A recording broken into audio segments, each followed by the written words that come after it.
Sinuko ang lahat sa buhay ko. Tinanggap kitang aking Panginoon at tagapagligtas ng buhay ko. Jesus, ikaw ang aking hari. Kung sa'yo'y aking ihahandog. Sa pag-ibig mo na itatalaman, dakila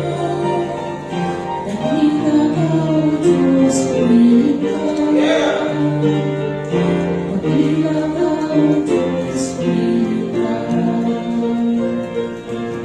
ka. Sumilaban sa aking dumating, ako'y hindi magpapabayaan. Ikaw lang ang aking pupurihin, sasambahin magpapalalaman. Jesus, ikaw ang aking hari. Kung sa'yo'y aking ihahandog, sa pag-ibig mo na itatalaman, dakila ka, O Diyos, pumili ka. Dakila ka, O Diyos, pumili ka. Jesus, ikaw ang aking hari. Kung sa'yo'y aking ihahandog, sa pag-ibig mo na itatalaman, dakila ka, O Diyos, pumili ka. Dakila ka, O Diyos, pumili ka. Dakila ka, O Diyos, pumili ka.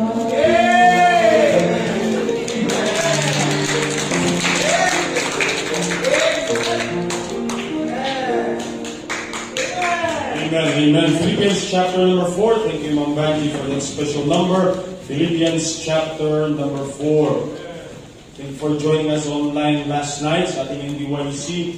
I was thankful for that opportunity binibigay po ng Panginoon para mangaral ng salita ng Diyos. And ako po ay taong kinakabahan pa rin even on those conferences. Kaya dinamay ko po yung trio po natin. We praise the Lord that God is giving us opportunities to be a blessing. Amen? Lagi tatandaan po natin saan na tayo dalhin ng Panginoon, anumang ministry po, ito'y hindi natin dapat ipagmalaki. Ito'y dahil instrumento lamang tayo ng Panginoon. Amen? And we praise the Lord for that. Philippians chapter number 4. Alright, and last week we have Preacher Duke, so we have to pause a little bit. But ako'y natutuwa sa Panginoon because God is just giving us timely messages that we need, especially on these times na tayo po nag-prepare for our anniversary. Philippians chapter number 4, verse 1 to verse number 4. Babasahin niyo po yung verse number 1. Babasahin niyo po yung verse number 2 hanggang makarating po tayo sa verse number 4. Nakita niyo na po, amen? Amen. Bible says, therefore, my brethren, dearly beloved and longed for, my joy and my crown, so stand fast in the Lord, my dearly beloved. I beseech you,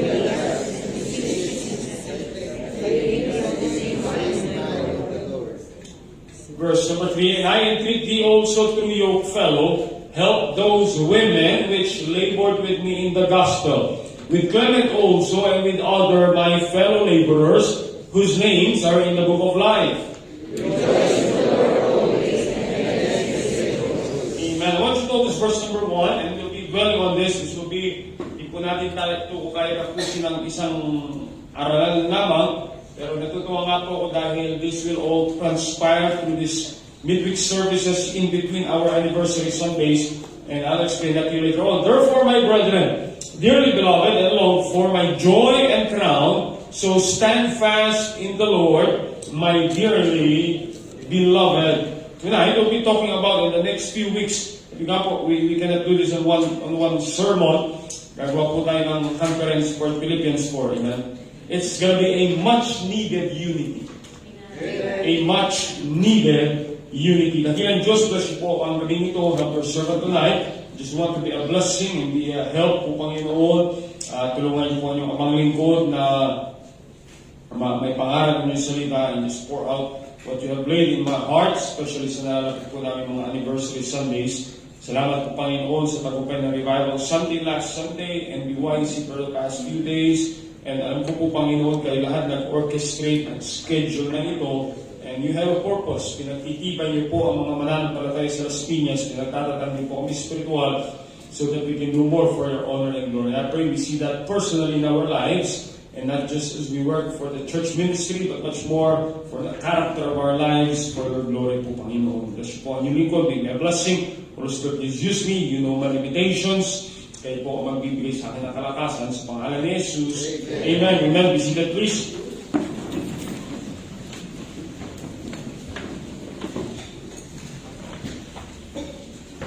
Well, again, it's been a very challenging week for many young people. Maraming pagod po, maraming masakit ang ulo, maraming challenges, maraming cellphone nag-ring. Pero at least walang pusa dito ngayon, yan. At sa akin kasi hinahabol ng pusa ang dumagapang dito sa akin. We know this Philippians chapter number 4. Okay, we will notice Philippians chapter number 4. If your Bible has a heading, now, the Word of God is inspired, alright? Always remember that the salita po ng Diyos is preserved and inspired. But depende po sa Biblia, depende po sa publisher ng Bible, there will be additions sometimes to it. Ang Bible ko po ay merong mga komentary sa gitna, merong mga komentary sa gilid. You'll see your Bible sometimes may komentary dyan sa baba, sa gitna, may mga topical po siya. Those are not really part of the inspired Word of God. Those are just commentaries. Okay? So yan po ay mga commentaries came from the word comment. Comment na lamang po ng maraming tao. Most of the time, it is right. Okay? But just be careful of some publishers na medyo tagilid yung kanilang comment, tagilid yung kanilang mga binibitawang commentaries. But yet, dito sa Bible ko po kasi, after chapter number 4, it says part 4 ng Philippians. And then there's a kind of subtopic na nakalagay po doon. And the phrase says here, exhortation to unity and joy. And we all know that. I don't know kung nakasulat po sa inyong Bible, pero but we all know that because when we come to Philippians chapter number 4, this will be the last chapter po ng Philippians na sinulat ni Apostol Pablo. At ngayon po siya nagpapadala ng ilang paalala ng instruction sa bawat mananampalataya doon po sa Philippi. Alright, follow me tonight. He adds reminders for daily Christian living. We read, rejoice in the Lord always. And we'll try to organize that into something. And then he ends in papasalamat sa kanila for their Philippians chapter number 4 is also known for that verse. But my God shall supply all your need. He ended up with that appreciation ng kanilang financial support at ang Diyos ang maggagantimpala sa kanila. We will be able to study that. But yet, these first 4 chapters po ng Philippians is especially the first 4 verses, the first 4 verses of Philippians is reminding us about that unity. Sabi ko nga po, when I was studying this, nakakatuwa naman ang Banal na Espiritu dahil talagang inilatag niya ito eksakto sa panahon na kailangan ng ating simbahan na tayo po ay magkaisa. Amen? You see, unity is very much needful para ang simbahan ay magtagumpay. Amen? Ang pagkakaisa po ay kritikal sa isang simbahan para magtagumpay. Ito po ay kailangan para yung resulta ng kagalakan at tagumpay and all those victory will all be possible if there is unity in the church. I want you to know this verse number 2, dahil ang simbahan po ng Philippi, one way or the other, ay hindi rin naman po sila perfectong simbahan. That's why he talks here about a kind of a friction ng dalawang tao. Sa verse number 2, I beseech Euodias and beseech Syntyche that they be of the same mind And the Lord somewhat, meron po silang problem po dito, and there was kind of a friction between people, and that's a challenge in the church. Dahil ang simbahan po ay hindi perpektong lugar. Tama? Ang simbahan po ang bawat simbahan ay binubuo ng mga tao. At ang tao ay may kanya-kanyang pag-iisip. Tama? Huwag ka magugulat na minsan meron human frictions. Okay, ikaw mag-isa, nagkakagulo ka pa mag-isa, di ba? Sarili mo hindi mo makasundo eh. Sarili mo na lang, ayaw mo pa nung amoy ng sarili mo, di ba? Much less yung ibang tao. But it's not that friction that is the problem. The problem is pag hindi natin alam i-handle yung ganung sitwasyon. And I'm telling you, this next 3-4 weeks, we be watchful because the devil will try to make a way na makapasok ang friction at hindi pakikipagkasundo para mawala ang atensyon natin sa dakilang gawain ng Diyos, and we become so self-centered na hindi ko siya kasundo, hindi kami magkapatid, hindi ko type na nakausap yung area captain ko, and all those things, na pag tayo ay na-sidetrack sa mga bagay na yan, we become disunited, at hindi natin magagawa yung nais paggawa ng Panginoon. Now, please listen well tonight, because Paul deals with this disunity na nakita niya po sa simbahan po ito. On this topic, it's not really a big church split problem, pero ito po ay isang maliit na patotoo na it could happen, and there is such a way para tayo po ay maiayos po natin, mga kapatid. Amen? I was looking for illustrations. I found this. There was a church in US na ang bubong nila sa kaliwa ay green, sa kanan ay red. Ito po yung nangyari dahil yung ibang miyembro ng simbahan, gusto nila ang bubong green. Yung kalahati, bubong red. Buti lang, blue lang yung bubong natin. Kasi nagkakasundo pa po tayo, mga kabalit. You see, the disagreement was so intense na, ano ba, even sa States, nagkakahiwa-hiwalay yung simbahan dahil sa pintura ng bubong, kulay ng kortina, dami ng walis tambo, kulay ng bulpito, anong kulay ng bulaklak, anong kulay ng upuan. Talagang lalaki din yung pintura ko ng auditorium, kasi pag babae ng pintura niya, baka pink na tayo dito. Kasi mga bulaklak pa dyan, no?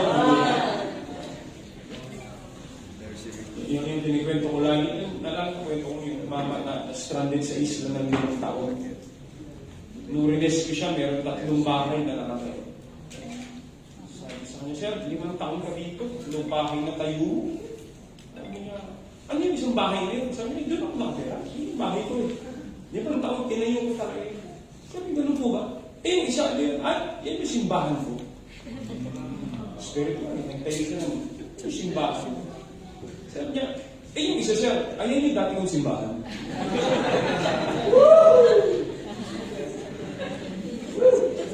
Isa ka na lang na-split mo ba? Huwag naman mawa kung yan. Kung alone ka na, na-split mo ba yung simbahan mo sa isla? But you see, why? Because the devil will always try to divide people. Right? And I've seen it. Our mother church was early 80s, CBBC San Pedro, na-split po yan. May mga tao ayaw makipag-unite, ayaw makipag-sundo, split. Humiwalay sila. They took some people. Ano po yung humiwalay na yung sa CBBC na, of course, pag humiwalay ka sa authority, yun, with the reverend, authority po yun. Ano yung humiwalay na yun, nag-split din sila. Sila din nagkasundo. At yung split na yun, na-split pa ulit sila. Para bang banana split pa? Wow! Kahiwa-hiwalay. And the church is no exemption for that. Now, we have no problem right now, praise the Lord for that. And I believe on this next few weeks, and just a principle we need in life, na tayo ay matutong makaisa. Kung tayo naniniwala, ikaw ay nilagyan ng Diyos sa simbahan, at ikaw ay, dalawa lang naman ang uri ng tao sa simbahan, isang mamumuno, isang susunod. Amen? Kaya nga po mga kapatid, let's be united on this next few weeks, especially on this anniversary Sundays po natin. And God gives us a pattern doon sa Book of Acts. Hindi po Acts chapter number 2. It's all right there sa Book of Acts, sabi ng Bible. Acts chapter number, hello. Namamatayan tayo na sa hello. Hindi nakikipag-unite sa operator. Hello. Check. Test 1, 2. Oh. Mayroon yung sound system, hindi nakipag-unite talaga. In Acts chapter number 2, verse number 40, where is that? 44, no, 46. Actually, we will read verse number 42. Sabi ng Bible, and they continued steadfastly in apostles' doctrine and fellowship and in breaking of bread and in prayers. Fear came upon every soul, and many wonders and signs were done by the apostles. And all that believed were together, had all things common, sold their possessions, parted them to all men. They continued daily with one accord in the temple. Ganyan niyo po yun? Sila, hindi po kotse ang accord ba? Sila ay nagkakaisa. That's why there is great result right here. Verse 47, praising God and having favor with all the people, and the Lord added to the church daily such as should be saved. You see, the Bible is very clear. If people will be united in the church, bibigyan tayo ng Diyos ng tagumpay. The promise is tonight, let's focus ourselves the next few weeks na ano yung pwede kong maging bahagi sa gawain ng Panginoon. Paano ko pwede makiisa sa gawain ng Panginoon? Huwag na natin pag-aabalahan yung mga tao ayaw maging bahagi. Much more, gawin natin yung tungkulin natin na this next 3 weeks, I will promise to God that I will be united. It is a much needed unity para makita natin ang pagkilos ng Panginoon. Amen? Tatlong bagay po makikita natin. Let's start with verse number 1 in Philippians chapter number 4. Verse number 1 says, look at this. Therefore, my brethren, dearly beloved and longed for, my joy and crown, stand fast in the Lord, my dearly beloved. Notice first of all, tingnan niyo po ang tawag ng Apostol Pablo sa mga to, beloved. Sabi nga ni Pastor Ed po conference, ito yung mga, hindi na kapatid eh. He called them a dear people to them. 3 things tonight I want you to understand. We must show concern. Amen. Concern. Okay. Ang mga mananampalataya po sa panahong ito, if you go back to our message 2 weeks ago, they are in the midst of the enemies of the cross of Christ. Mga taong ayaw magsakripisyo, mga taong ayaw bumuhat ng krus, and there is no self-denial at all. That's why Paul is reminding them, for us to be united, that much needed unity, there must be determination to be concerned. Nakikita niyo po ba yung affection ni Apostol Pablo dito sa mga mananampalataya sa Philippi? He talked to them as his brethren, dearly beloved. You see, kitang-kita po natin dito yung malalim na spiritual na pagsasama ni Apostol Pablo and just the Philippian church. He recognized them as their brethren in Christ. Amen? Kung meron man dapat tayong madaling makasundo, mga mananampalataya. Nakalungkot kapag mas mabilis mong makasundo yung hindi mananampalataya kaysa isang kapwa mo mananampalataya. Amen? It's from children of God. But as many as received Him, to them gave Him power to become the sons of God. I firmly believe this. Ang Diyos ay hindi nagkamali nung ako'y iniligtas. At nung panahon na ginabayan ako ng Diyos dahil hindi ito sa Las Piñas. And if God was not mistaken with that, God is not also mistaken na ikaw ay dalhin ng Panginoon dito. Ngayon, kung ang Diyos ay hindi nagkamali na dalhin ako dito, ang Diyos hindi nagkamali na dadalhin ka dito, other than this, pwede tayo pagkasunduin ng Panginoon. Amen. And with that, there must be a determination to be concerned. He called these people my brethren and longed for. Lord, makikita po natin dito yung kanyang concern sa mga tao ito. Amen. Ano po, pag ikaw ay tumatagal na mananampalataya, pag ikaw ay tumatagal na mangangaral ng salita ng Diyos, you understand na isa lagi magbibigay sa iyo ng kasiga-siga sa ginagawa mo ay pag-concern ka sa mga tao ginagawa mo. Anybody can be a very well teacher sa good news class. Right. Anybody can be a very dynamic preacher behind the pulpit. Kahit sino po ay pwedeng maging magaling na mga awit sa loob ng simbahan. But you know what will make much difference is kapag meron kang concern sa mga taong ginagawa. Pagka meron kang pag-ibig na ang mga taong ito ay you would consider them as a dearly beloved in Christ. Amen? Pag meron kang determinasyon, you see, when you are teaching, when you are preaching, when you are sharing with just an action na walang pag-ibig, it does not do any good at all. Yeah. Amen? Pero pag meron kang pag-ibig, mga kapatid, you see, it opens the heart to the entrance of the Word of God. Amen? Yun po, marami niyang people ang bumabalik sa ating simbahan sa biyaya ng Diyos. Marami yung people nag-enjoy ng NDYC. You know why? It's not necessarily because of the games and everything. You know, these young people, it's because you see the concern. Tama? Yung pambira, hindi lang to I've been seeing NDYC for the past 26 years. Hindi lang to programa. Hindi lamang ito kompetisyon at hindi lamang ito sigawan at ubusan ng boses. Di ba? It is about concern. Bakit na naman magtitiis sa mga young people na yung tulugan, yung 3 araw hindi naligo, hindi na. Kaya sa mga young people pag uwi kanina, finally nakaligo din sila ng maayos, di ba? Napalitan din nila yung mga suot nilang pantalon. But it is about the concern. The challenge you, if we will have one concern on this anniversary, magkakaisa po tayo. Bakit ang mga mananampalataya hindi nagkakaisa? It's simply because pag iba-iba yung focus natin. Iba-iba yung goal natin.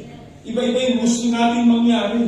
Iba-iba yung direction po natin. But if we have one major goal and our goal is mapakita natin ang concern natin sa mga tao ito, at doon tayo lahat mag isang goal, magkakaroon tayo ng unity. Amen? Hindi natin pag-uusapan sinong magaling at sinong no, this is not about competition. A much needed unity will happen if there is determination to show concern. Tingnan po yung Philippians chapter number 1. Philippians chapter number 1. Sabi ng Bible sa verse number 8, for God is my record, how greatly I long after you all in the bowels of Jesus Christ. He's trying to show His people, naramdaman ng mga taong ito sa Pilipos, yung pagnanais niya po sa problem, matulungan po sila. Amen? Ano po, one thing I realized in the ministry, ang maraming tao po, primarily ay hindi bumabalik sa church dahil nagustuhan nila yung doktrina natin. Di ba, hindi mo sila umagay ng unang Sunday, nalaman nila yung Trinity at reconciliation, at justification, at sanctification. They didn't hear that in one attend. But they saw a concern. Amen. They saw a love. I promise you mga kapatid, if we will be determined to show concern sa ating gagawin at sa ginagawa ng simbahan ito, we're not here to compete with other churches, we're not here to compete with other, we're here to show concern with the brethren, with the lost souls. Amen? I don't want to hear na, buti pa yung simbahan natin, I don't want to hear na, buti pa yung mga yan. No. Let's show concern. I can tell testimony ni Thea kanina is from a sincere heart. And I can tell yung kanyang appreciation because she saw people who are concerned with her. Bilang mananampalataya, kaya nga, he is warning them about those enemies of the cross of Christ. Pag ikaw kasi ay makasariling tao, wala kang concern sa iba. You cannot deny yourself, but kung pa sila tutulungan, nahihirapan. At kung pa sila gagabayan, ako nga, dami kong problema. Pero yung mananampalataya na magkakaroon ka ng concern and you will see them as they, and he's just, not, right now, he's just talking about that dearly beloved, mga concern niya sa mananampalataya, but he's willing to deny himself. Remember, he's in the prison cell. Siya'y nakakulong. And he is not looking after his comfort, he is looking for these people na pwede niya matulungan, mga kapatid. Amen. And let's shift our minds the next few weeks and let's shift our principles in life na nasa simbahan na hindi lang tayo mauupo. Basta ako naupo, nauwi, nagsimba na ako, tapos na ang buo. No. Use your concern.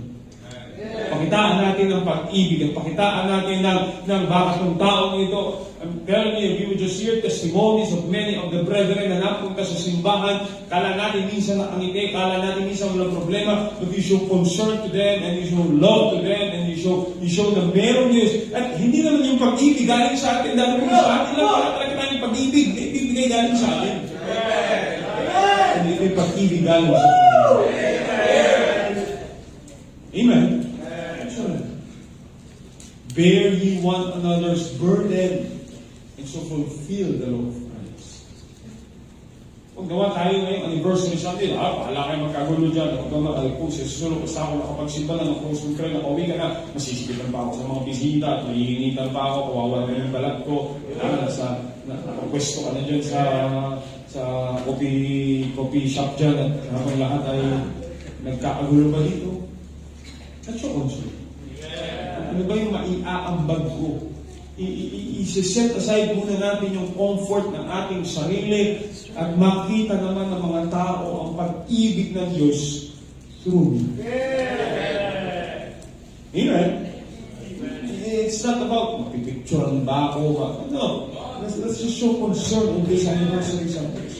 Payagan natin na ang pagtitipon the next 3 weeks ay magbago hindi lang ng buhay ng mga bisitang dadalo, kundi magbago din ng buhay nila. Amen? Na kung tayo lang, hindi naman bubuhatin itong batang ito, madudumihan yung long sleeve mo, madudumihan yung pantalon mo, guguluhin yung buhok mo. But yet, I want them to show the love of Christ. A determination to show concern. I want you to know this verse number, we'll just dwell on verse number 1 tonight. Sabi ng Bible, therefore my brethren, dearly beloved and longed for. Notice the next 2 words. What's the word? My what? Joy and crown. Apostle Paul ay nasa loob po ng bilangguan, and yung nasa loob ng bilangguan ay hindi po yan biro, mga kapatid. There's weariness in that. But yet, alam niyo po yung nakabilanggo si Apostol Pablo, pero pag ang kanyang pag-iisip ay pinihit niya sa mga tao sa mga mananampalataya doon sa Philippi, nagkakaroon siya ng, the word is joy. Nagkakaroon siya ng kagalakan. Yung kapaguran ay napapalitan ng kasiyahan. Right? I mean, this MBYZ, it's tiring. Kagabi kausap ko po si Preacher Pop as we were traveling, really, pambihira, yung pagod po yan, sila yung nag-uuwian na lahat. Sabi ko, Brad, nag-dinner ka na ba? Sabi niya, tatampusin muna namin yung ligpitan, and they were just cleaning stuff till, I don't know, 11, 12, nung kausap ko siya 11:30, nagbabiyahe kami pa uwi, ay nagliligpit pa lamang sila, magkakapunan pa lamang sila, plus MC, and just organizing those things. It's tiring. This anniversary week, it's gonna be tiring. Yung ba mapapagod ka talaga? Ang sabi ng skip, di bali lang tamad din magpagod. Ano ang prinsipyo sa buhay? May mga umiinig na Yun na ba ang na-repeat nilang prinsipyo? But you see, when you think about ano na yung joy, when you talk about crown, it's interesting here. The crown, the word crown right here, hindi po ito yung pustiso sa ngipin nila.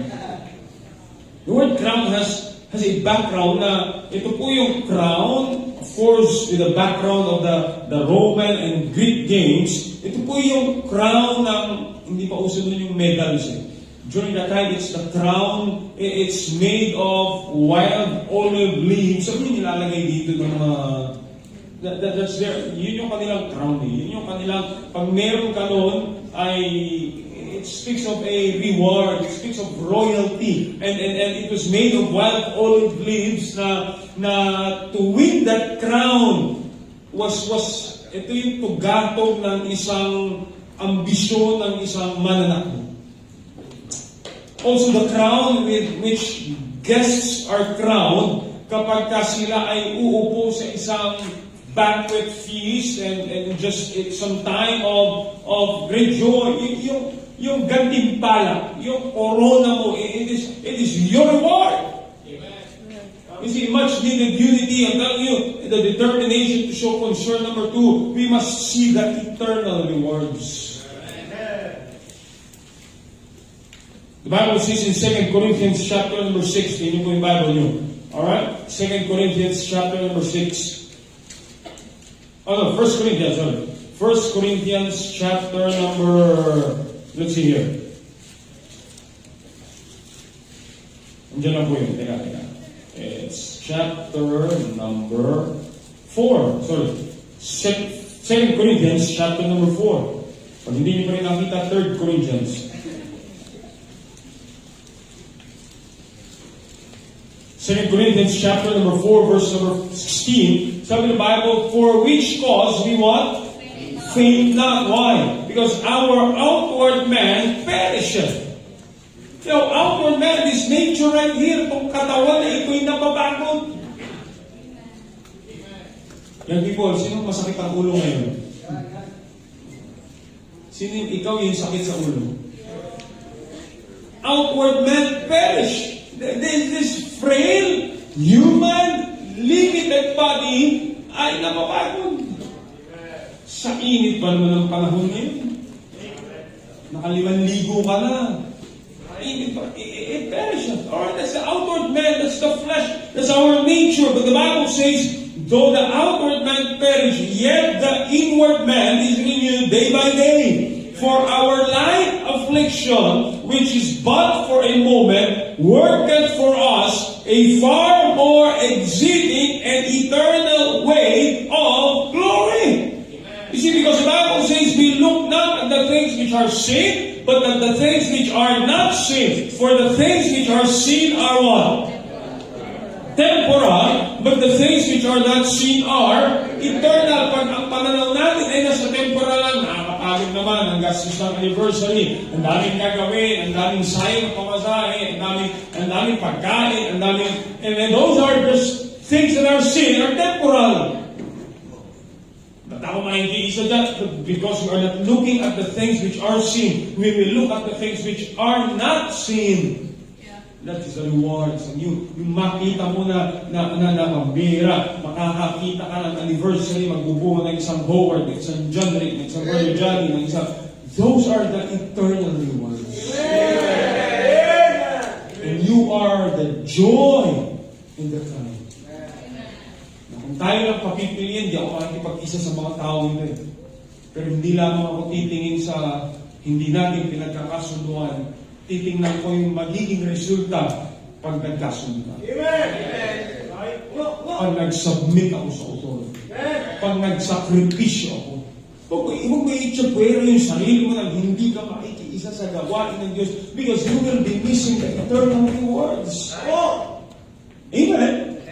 Bakit naman ako? Ano yung mga argument? Ba't naman ako magsasubmit dyan? Mas magaling ako dyan, mas matalino ako dyan. Given na yun, sobrang talino mo na. Yan ay mapapatunayan mo lalo pag marunong ka magsubmit sa authority na ilalagay ng Panginoon. Amen? Atin yung katalinuhan will not see your joy and your crown.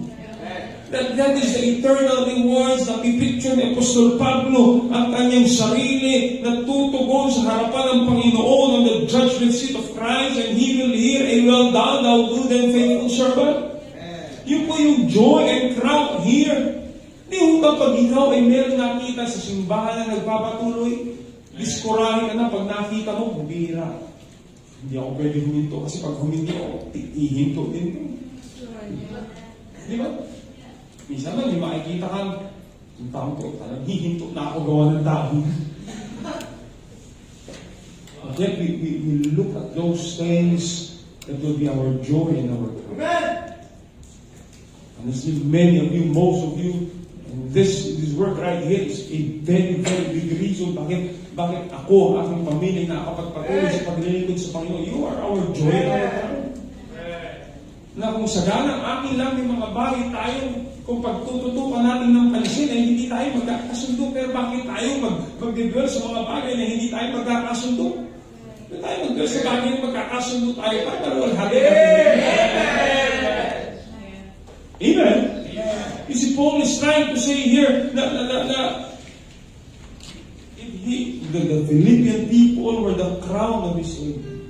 Kami yung taong nasa loob ng bilangguan na nai-stress na siya sa loob ng bilangguan, nalulungkot na, tapos sasagi sa isipan niya ang mga taga-Pilipos na nagpapatuloy. There will be smile on his face and in his heart. Why? Nagbubunga yung kanyang pagpapatuloy. Minsan, ang dami mong nakatulala ka sa kawalan, tapos may isip ka mga bagay, ngingiti ka na lang mag-isa pagkakamala ka na sa nagpapatong tao. Inaisip ka masaya, inaisip ka, buti na lang talaga makarating ako sa simbahan. Buti na lang. That's what the Bible is trying to say here, His joy and His crown. I don't know the details of what will happen in heaven. When we are in heaven, ilang kaya, humanly speaking, ilang kaya ang lalapit sa atin at magsasabing, "Salamat, gawa mo, nandito ako sa langit." Huwag na nasa langit eh. Of course, nasa langit tayo lahat, gawa ng Panginoon. Don't get me wrong. Pero, in the near future, somebody will approach you. Kapatid, salamat, nagpatuloy ka dahil nagpatuloy ka sa gawain, nandito ako sa simbahan. Amen. Salamat dahil inabot mo ko ng aming 8th anniversary, and because of that, ako at aming pamilya na nagpatuloy sa gawain ng Panginoon. But one time, one way or the other, o paminsan-minsan lalapitan mo yung mga tao nag-invest sa buhay mo at pasalamatan mo dahil napakalaking encouragement dito sa kanila. Kala niyo ba nagpapatuloy lang yung mga walang bigatin sa buhay, walang problema sa buhay? There are people right here that just they keep on going because they see the joy and triumph. Amen. Diba sa disco pictures? Kita niyo yung mga batang tinuturo mo na dati pasaway at gusto mong ibitin patiwari. Ngayon, kasama mo nang nagtuturo. Sinasabi mo, buti lang, hindi mo binibig ito patiwari.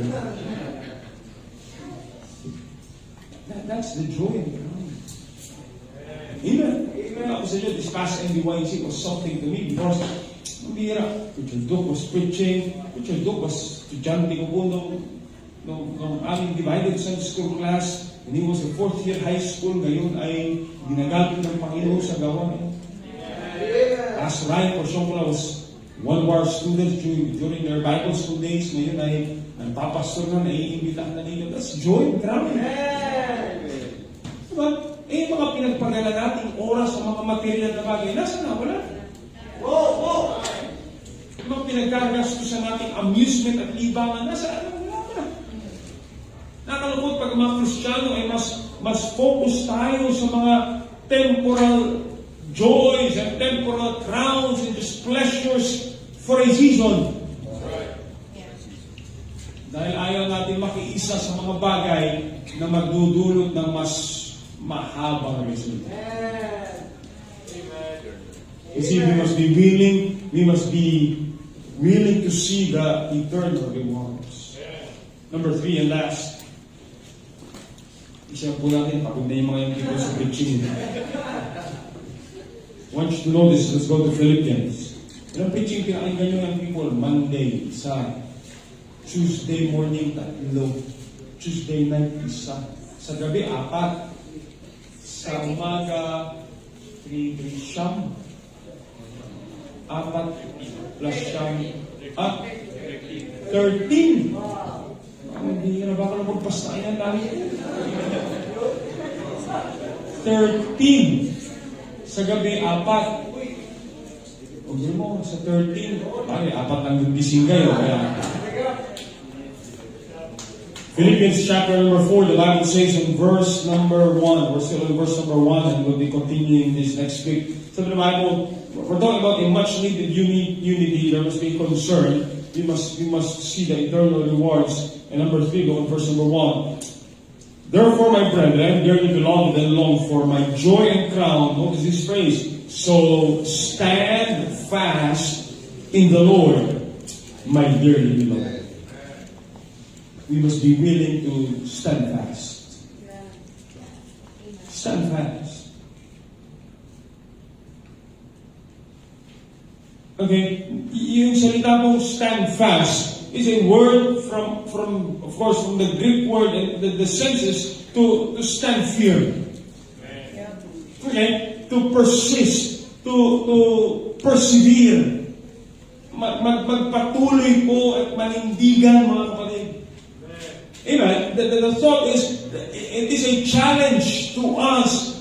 Katulad ng isang sundalo that he will stand fast as a soldier na nasa gitna ng digmaan na mayroong mga kaaway, pero hindi siya pwede umatras. Amen.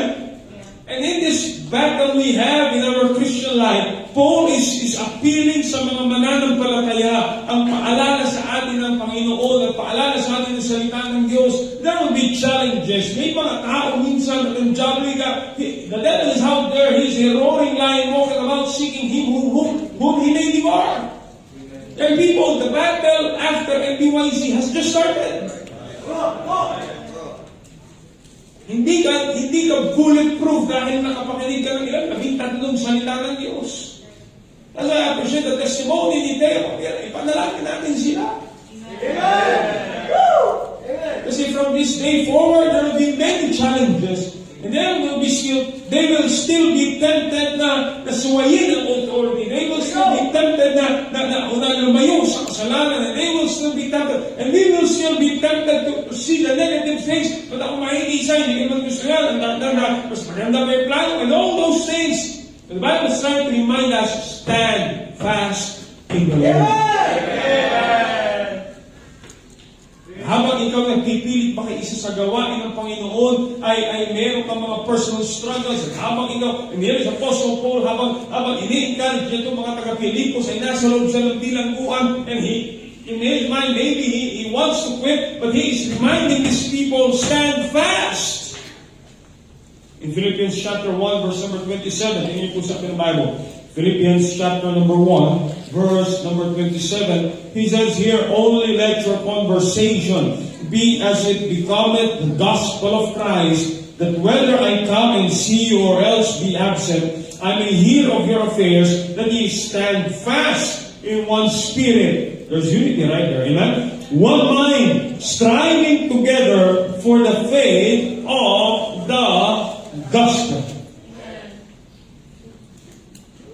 In the past few weeks, sabi ko lagi, we'll have revival Sunday, we'll have NBYC, we have anniversary Sunday, we'll have saturation Saturday. So fasten your seatbelts and let's do this. I'm simply saying, stand fast in the Lord. Hayaan natin gamitin ng Diyos ang mga pagkakataong ito para lalo tayong tumatag spiritual sa Panginoon. Amen. By the way, pag tayo magpapagaya sa job that we are using, the ministry is just using us, no? I have been reminded and I have been challenged always na do not use the people to build the ministry. Let us use the ministry to build the people. Ang Diablo po, tuso po yan. At pag mayroong mga ganitong pagtitipon, mas nagiging tuso ang Diablo. Sasagasaan ang ating isipan na Look, hindi natin dinipil ang simbahan, dinipil ang simbahan ang buhay natin. Amen. The end of the day, tayo yung mas magiging maayos na buhay. At the end of the day, makikita mo na ang Diyos ay binago ang buhay. And sometimes I'm tempted not to post accomplishments ng simbahan dahil ayoko ilagay sa isip na we're just promote. No. Because gusto ko lagi saliksikin muna sa sarili ko na na-fulfill ba namin ang main purpose bakit namin ginawa ang mga bagay nito. Sometimes I just have to delay a day or two para isaliksikin ko yung sarili ko. Ito yung ginawa natin, para i-post lang, para mag-share lang, para i-like lang ng tao. O ginagawa natin ito para yung mga taong pumunta, Camp Night, Pajama Night, MBYC, ay para maging maayos ang buhay nila. Understand tonight? Ang job mo minsan ay hahamunin ka, yayahigin ka. He will always put doubts. I've said it many times. Ang job po lagi he will always cast doubts in your mind. I told young people last night na he will always put doubt in your, totoo ba ang Diyos? You remember Pastor Carlos preaching last Sunday night? Once in a while in your mind, nakaupo ka lang, totoo kayo ang Diyos. But you have to settle it in your mind, totoo ang Diyos. And you have to stand fast. Ang katotohanan. When we learn to stand fast sa panahon na niyayanin ka, huwag ka na makikisan dyan. Pagod ka na. You stand fast in the Lord. You persevere. Like those definitions, you persist. You stand firm. Be willing to face that challenge. That's why Paul's also that guy who said, therefore, my beloved brethren, be steadfast, unmovable, always abounding in the work of the Lord. For as much as you know that your labor is not in vain. The devil will try to shake you this next few weeks. I promise you that. Huwag ka na makiisa dyan. Sabi ko nga pambihira. Bakit kaya mga Kristyano minsan ay daling sumuko sa ganitong tukso ng job? Dahil ba kayo ng mga taong sumasabit lamang sa mga nangangampanya sa politiko, ang bilis nila makaisa sa politiko. Na napaka-temporal naman ang kanilang aghigain sa buhay. Na pag sila natalo ngayon, next election, sila naman yung mag-aaway ulit. Susunod na election, sila na naman yung magkakampi. Sabi ko, teka, nag-aaway ba itong mga ito talaga o kami na yung niloloko nila? Pero pagdating sa gawain ng Panginoon, ang tagal natin mag-desisyon kung nakikiisa tayo. And I promise you, I beg you tonight, let's unite. Tama natin ating puso. Tama natin ating spirito. Panginoon, tulungan niyo po in the next few weeks that I learn to be humble and be united sa gawain. Pakita natin yung ating concern. Let's look beyond the temporal and see the joy and crown. Let's learn to stand fast. Huwag ka magpapatingan. There will be personal problems and personal challenges. Hindi kasi sabing bali mo lang yan. Pero huwag mo hayaan yung mga bagay na yan magpahinto sa gagawin mo. Amen! More will be our church-wide soul winning. Let's be united. Amen! Sunday will be a busy day. Let's be united. Amen! And people, panahon to para lahat ng napakinggan mo sa MBYC. Tunay kang na-revive, makikisa ka sa mga. We had a revival Sunday last Sunday, great messages. Panahon ito para pakita natin tayo makikisa sa gawain. Dahil po tayo lahat, ilang Diyos salamat po sa gabi ito. Lord, humanly speaking, it is always impossible to be united with many people around us. Dahil minsan sa aming sarili, hindi nga namin makasundo ang aming sarili. But I pray tonight, help us to have this much needed unity for your glory and for your cause. Ano man po ang pride po namin, sino man tao dito ang hindi namin makasundo. Panginoon, tulungan niyo pong kasagin po namin ang mga maling motibo po namin at kami makiisa para sa inyong kaluwalhatian. Bless you po, minsan to speak to our hearts, Lord, please tonight. Challenge us, O God, in Jesus' name we pray. Amen. Altar is open. Kausapin po natin ang mga.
Well, it's, natutuwa po ako because invitation time, because we have empty pews, so everyone will say amen. That's a great spirit. Amen? Diyan mo makikita ang pagkilos ng Diyos para ang bawat isa ay really magpakumbaba sa Panginoon. Thank you, members, for that great response to the word of God. Alright? Sabihin mo sa hindi mo kasundo. Pati muna tayo pagkatapos ng anniversary, tuloy natin yung away natin.